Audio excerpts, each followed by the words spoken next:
Assalamualaikum warahmatullahi wabarakatuh. Nama saya Rifan Ardianto Kurniawan, tim 13198 dari kelas Rekayasa Perangkat Lunak Informatika C. Di sini saya akan menjelaskan tentang hasil pekerjaan saya mengenai ujian tengah semester kemarin. Di sini saya akan menjawab 3 soal yang diberikan. Yang pertama adalah tentang requirement engineering, yang kedua adalah perbedaan antara model proses prototyping dan juga Boehm spiral, yang ketiga adalah tentang agile development. Nah, kita masuk ke soal pertama, yaitu tentang requirement engineering. Nah, requirement engineering ini memiliki 4 buah tahapan proses. Dengan studi kasus yang saya ambil adalah sama seperti pada tugas pertemuan 2 kemarin, yaitu tentang aplikasi mobile learning dengan nama Teh Harkana. Nah, di tahapan proses pertama ini dinamakan dengan feasibility study. Feasibility study ini akan membahas apakah layak secara teknis dan finansial untuk membangun sebuah sistem tersebut. Kemudian tahap kedua adalah elicitation dan analysis. Ini berisi pendefinisian kebutuhan dan pengumpulan persyaratan. Ketiga adalah specification, yaitu pendefinisian persyaratan secara rinci. Keempat adalah validation, yaitu memeriksa validitas persyaratan. Nah, di sini sudah ada sebuah bagan tentang proses requirement engineering atau perekayasaan kebutuhan. Langkah pertama adalah feasibility study atau studi kelayakan. Tujuan dari langkah ini adalah menciptakan alasan pengembangan perangkat lunak yang dapat diterima oleh pengguna, fleksibel untuk berubah dan sesuai dengan standar yang ditetapkan. Nah, di sini akan ada 3 buah studi kelayakan yang menjadi fokus. Yang pertama adalah kelayakan teknis, yaitu evaluasi teknologi yang diperlukan. Pada studi kasus yang saya ambil, yaitu mobile learning application tadi, kelayakan teknis ini akan mencakup evaluasi tools dan juga sumber daya yang dibutuhkan. Kemudian kelayakan operasional, yaitu menilai kisaran level pemecahan masalah. Di studi kasus saya, hal ini meliputi kesulitan pembangunan dari aplikasi tersebut. Kemudian yang terakhir adalah kelayakan ekonomi, yaitu hasil keuntungan finansial. Karena aplikasi yang saya ingin kembangkan adalah aplikasi profit atau diharapkan menghasilkan uang, maka studi kelayakan yang ketiga ini menjadi fokus yang penting juga. Tahap kedua adalah elicitation and analysis, yaitu persyaratan dianalisis untuk mengidentifikasi ketidakkonsistenan, cacat, kelalaian, dan lain-lain.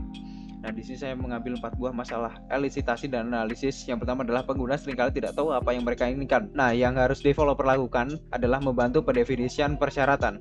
Misal pengguna menginginkan hasil dari mengikuti course pada aplikasi ini adalah bisa digunakan untuk dunia kerja nantinya atau bisa dimasukkan ke CV. Nah, kita sebagai developer harus menyediakan fitur untuk menghasilkan sertifikat bagi para peserta yang sudah lulus atau menyelesaikan course dari mobile learning Teh Harkana ini. Kemudian yang kedua adalah pengguna mungkin memiliki persyaratan yang bertentangan. Nah, di sini kita harus meninjau ulang. Misal kasusnya adalah ilegal atau tidak mungkin kita lakukan. Misalnya pengguna mengusulkan untuk menambahkan hacking class atau cracking class atau kelas untuk membajak sebuah perangkat lunak. Nah, tentunya kita tidak akan bisa merealisasikan hal tersebut karena bertentangan dengan hukum yang berlaku di negara kita. Untuk itu kita harus meninjau ulang sebagai developer. Masalah ketiga adalah perubahan kebutuhan pengguna selama proses analisis. Yang perlu kita lakukan adalah menambah atau merubah fitur. Misalkan kurikulum kan setiap tahun bisa berubah kan, sesuai dengan peningkatan teknologi dan perubahan zaman. Nah, kita sebagai developer harus siap untuk menambah dan merubah fitur itu kapanpun dan dimanapun sesuai dengan perubahan kebutuhan yang ada.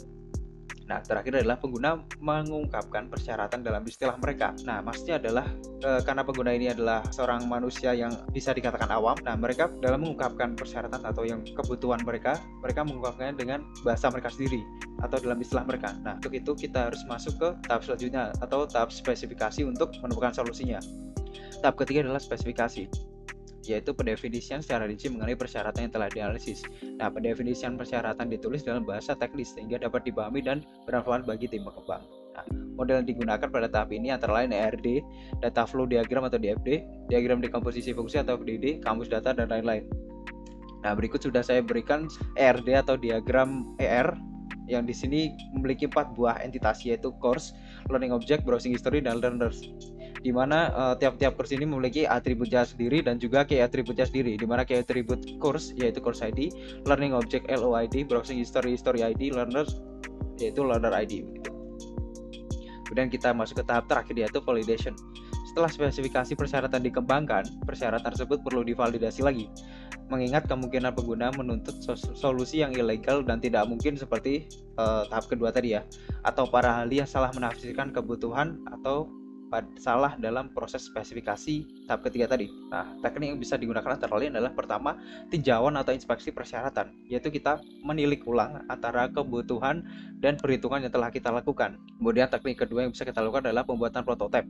Kita bisa membuat rencana kasar dapat berupa desain. Nah, pada studi kasus saya bisa membuat sebuah desain aplikasi mobile learning yang kemudian desain tersebut akan saya berikan kepada pengguna. Untuk pengguna itu memberikan feedback atau umpan balik kepada saya untuk saya bisa mengembangkan aplikasi tersebut atau melanjutkan ke tahap perencanaan. Kemudian teknik ketiga yang bisa kita lakukan adalah pembuatan kasus uji. Nah, di sini contoh kasus yang bisa kita pakai adalah ketika pengguna memiliki multiple akun atau pengguna menimbun token kelas yang mereka dapatkan. Nah, hal-hal ini tentunya akan menghasilkan keuntungan yang seharusnya tidak didapat oleh pengguna tersebut. Nah, untuk itu kita harus melakukan pembuatan kasus uji atau untuk istilahnya adalah analisis resiko untuk meminimalisir adanya kesalahan software seperti ini. Kemudian teknik keempat yang bisa kita lakukan adalah analisis konsistensi otomatis, yaitu konsistensi hubungan persyaratan. Artinya kita akan menganalisa tentang hubungan antara satu persyaratan dengan persyaratan lain. Apakah dia memiliki tujuan yang sama dan mereka tidak saling bertabrakan antara satu sama lain gitu. Nah, kita masuk ke soal kedua, yaitu tentang prototype versus spiral. Nah, di sini sudah disediakan dua buah bagan yang berisi perbedaan langkah proses model. Bagan yang kiri adalah berisi prototype development dan bagan kanan berisi bohem spiral model proses. Nah, kedua proses model ini memiliki 7 buah langkah. Nah, untuk prototype development dia adalah langkah pertama adalah pengumpulan kebutuhan, kedua membangun prototipe, ketiga evaluasi prototipe, keempat mengkodekan sistem, kelima menguji sistem, keenam evaluasi sistem, ketujuh menggunakan sistem.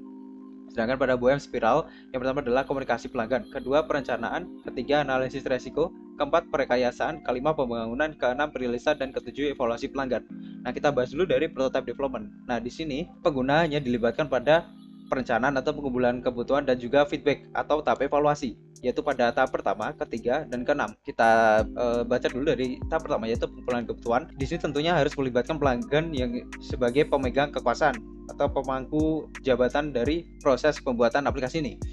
Nah, kemudian kita sebagai developer akan membuat prototipe atau desain yang kemudian kita berikan ke pelanggan tersebut lagi untuk kita ambil umpan balik. Setelah kita mendapatkan deal, kita bisa melanjutkan ke menggodakan sistem atau mulai membuat sistem program atau sistem aplikasi tersebut. Kemudian tahap pengkodaan dan pengujian sistem kita lakukan sendiri sebagai developer. Setelah aplikasi tersebut jadi, kita akan melakukan evaluasi sistem dengan melibatkan pelanggan tadi.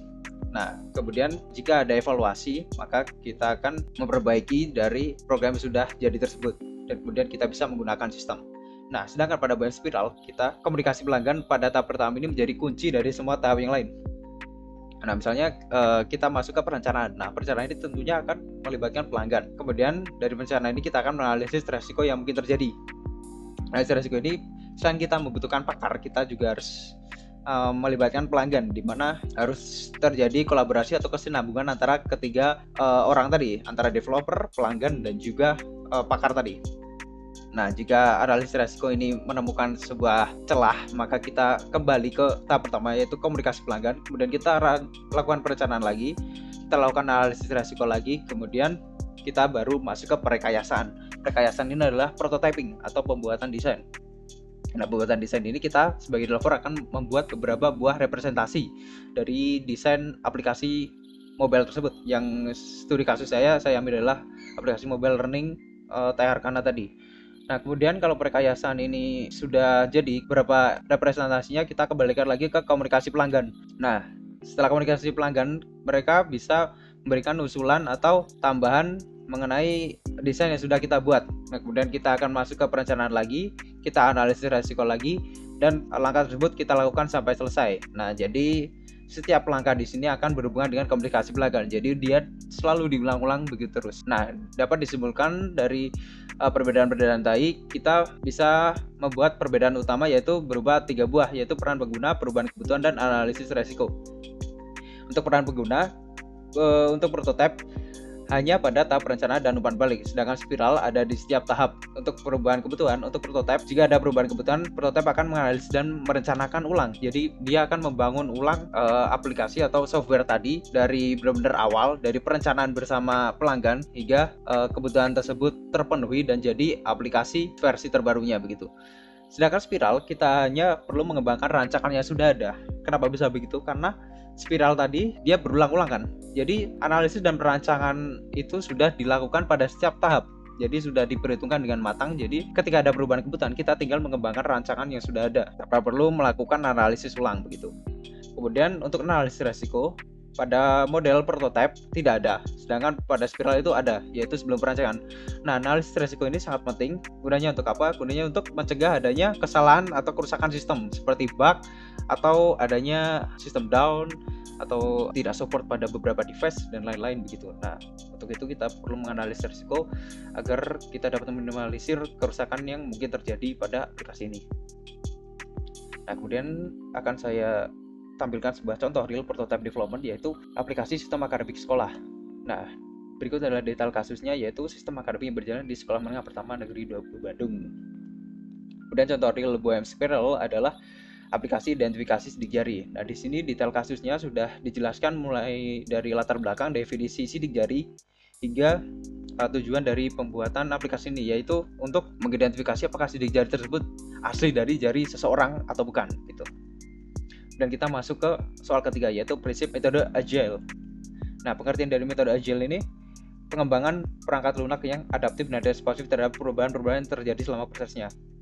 Nah, agile development ini memiliki 12 prinsip utama, yaitu yang pertama adalah customer satisfaction through early and continuous software delivery, di mana implementasinya adalah kita bisa menggunakan fitur beta tester. Dan dari beta tester itu kita akan meminta feedback dari pengguna tersebut pada setiap pengembangan aplikasinya. Jadi kita memberikan istilahnya early access pada beberapa orang begitu. Kemudian prinsip kedua adalah accommodate changing requirements throughout the development process. Implementasinya adalah lebih terbuka pada inovasi baru, baik dari pihak internal maupun eksternal. Pihak internal ini meliputi pemangku kekuasaan, kemudian pihak developer dan juga pelanggan. Dan pihak eksternal ini bisa dari literatur terbaru mengenai perkembangan teknologi saat ini gitu. Kemudian prinsip ketiga adalah frequent delivery of working software. Implementasinya adalah melakukan update atau pembaruan perangkat lunak secara berkala. Prinsip keempat adalah collaboration between the business stakeholders and developers throughout the project. Nah, implementasinya adalah meningkatkan komunikasi antara pemangku kepentingan dan pengembang. Prinsip kelima adalah support, trust, and motivate the people involved. Implementasinya adalah kita perlu membuat situasi yang tidak terlalu menekan dan memberikan reward ketika tim mencapai goal yang sudah kita tetapkan sebelumnya. Nah, prinsip keenam adalah enable face-to-face interaction. Implementasinya adalah kita perlu lebih mengutamakan diskusi secara tatap muka agar informasi yang kita sampaikan atau yang kita terima dapat diterima dan disampaikan dengan baik. Kemudian prinsip ketujuh adalah agile process to support consistent development phase. Implementasinya adalah memberikan goal dan deadline di setiap tahapan project. Kemudian prinsip ke-8 adalah attention to technical detail and design enhance agility. Implementasinya adalah melakukan testing secara mendalam untuk mencegah bug atau kerusakan perangkat lunak saat sampai di tangan pengguna nantinya. Prinsip ke-9 adalah simplicity. Implementasinya adalah fokus pada hal yang paling penting atau tujuan utama kita agar tim tidak terlalu merasa terbebani dengan tahapan proyek tersebut. Prinsip ke-10 adalah self-organizing teams, encourage great architecture requirements and designs. Implementasinya adalah meningkatkan kerjasama dengan menciptakan suasana kerja yang tidak membuat anggota merasa tertekan atau mereka merasa under pressure. Jadi kita meningkatkan atau menciptakan suasana yang santai begitu. Kemudian prinsip ke-11 adalah regular reflections on how to become more effective. Implementasinya adalah menilik balik evaluasi dari pekerjaan terdahulu dan mencari solusinya bersama tim yang sudah kita punya. Kemudian prinsip ke-12 adalah working software is the primary measure of progress. Jadi implementasinya adalah kita perlu memfokuskan tujuan pengembangan ke kinerja perangkat lunak. Berikut adalah daftar pustaka yang saya gunakan untuk mengerjakan UTS ini. Dan sekian, terima kasih. Kurang lebihnya mohon maaf. Wassalamualaikum warahmatullahi wabarakatuh.